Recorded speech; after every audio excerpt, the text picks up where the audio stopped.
네, 이번에는 현장 특파원 리포트 시간입니다. 한국경제신문의 김현성 뉴욕 특파원 연결해서 좀 더 자세한 미국 증시 분석 내용 들어보도록 하겠습니다.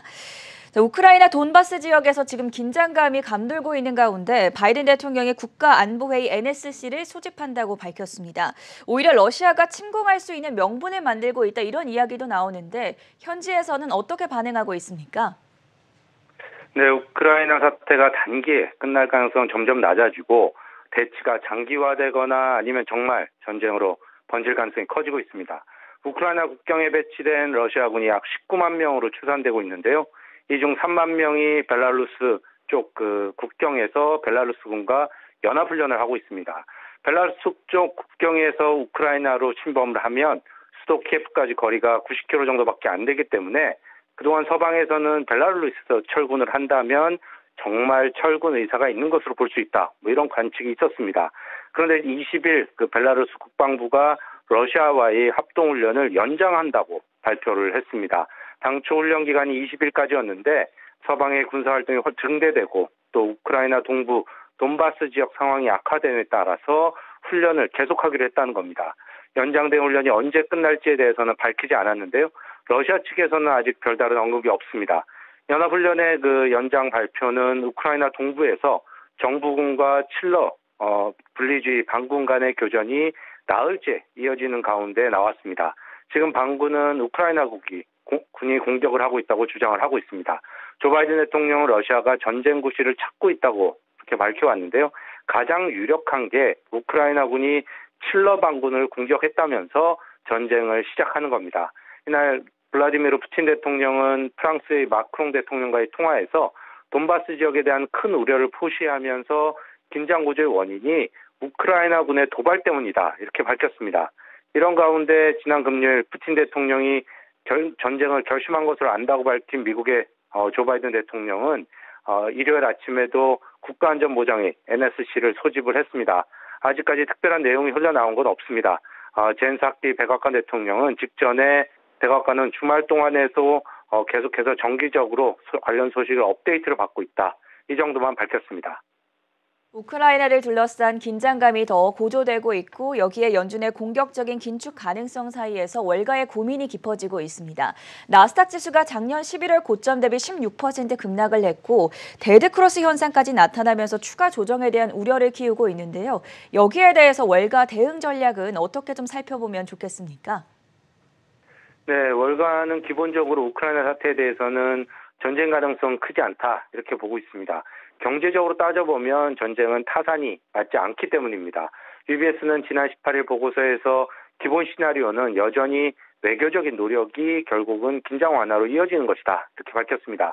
하지만 여기에는 몇 개월이 걸릴 수 있고 지금 같은 긴장감 고조는 언제든 재발될 수 있다고 봤습니다. 하지만 궁극적으로는 양측이 군사적 충돌이 정치 경제적 비용이 너무 많이 든다는 것을 계산할 것으로 믿는다 이렇게 밝혔습니다.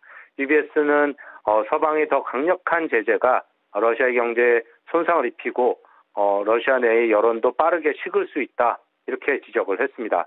러시아가 가스 수입의 거의 40%와 석유 수입의 30% 정도를 차지하는 유럽도 전쟁이 나면 상당한 피해를 볼 것으로 봤습니다.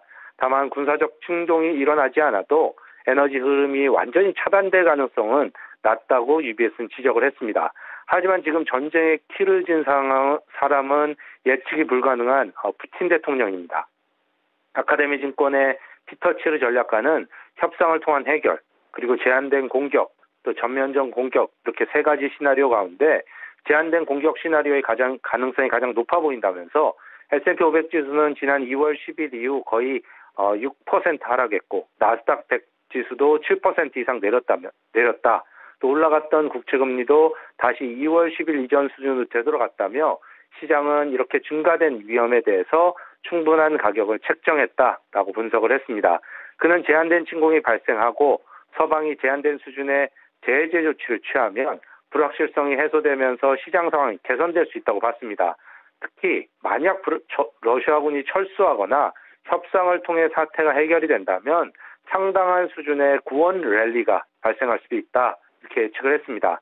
하지만 치르 전략가는 시장은 아직 제한적인 침공만을 반영을 했을 뿐 전면적 침공의 경우 가격을 책정하지 않은 게 명확하다면서 그런 사태가 벌어진다면 큰 타격을 입을 수 있다라고 덧붙였습니다.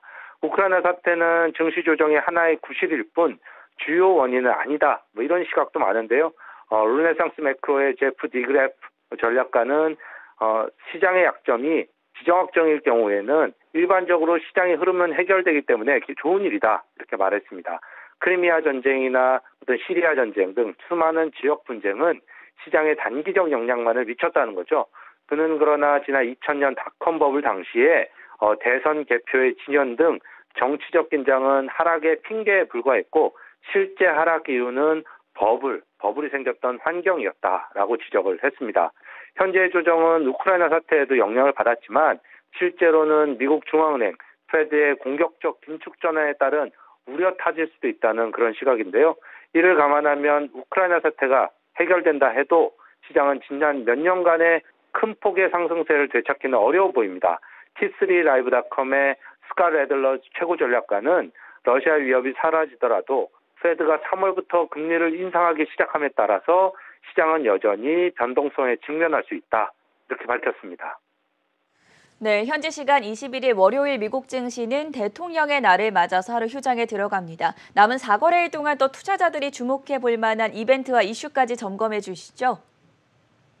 네, 시장의 가장 큰 관심은 역시 인플레이션과 페드입니다. 이번 주에도 상당수 페드 위원들이 발언에 나섰는데요.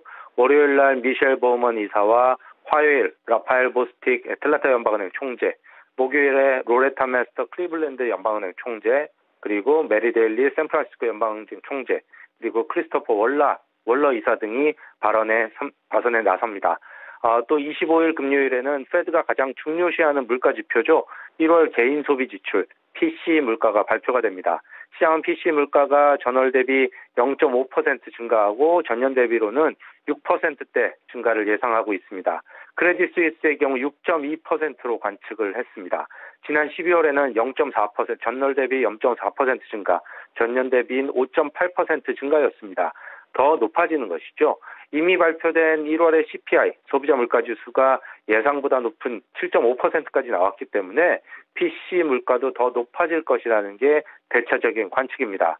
이외에도 컨퍼런스 보드의 소비자 신뢰 지수, 또 4분기 GDP 수정치, 내구재 수주 등 경제 지표 발표가 예정되어 있습니다.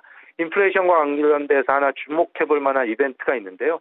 바로 이란 핵 협상의 타결 여부입니다.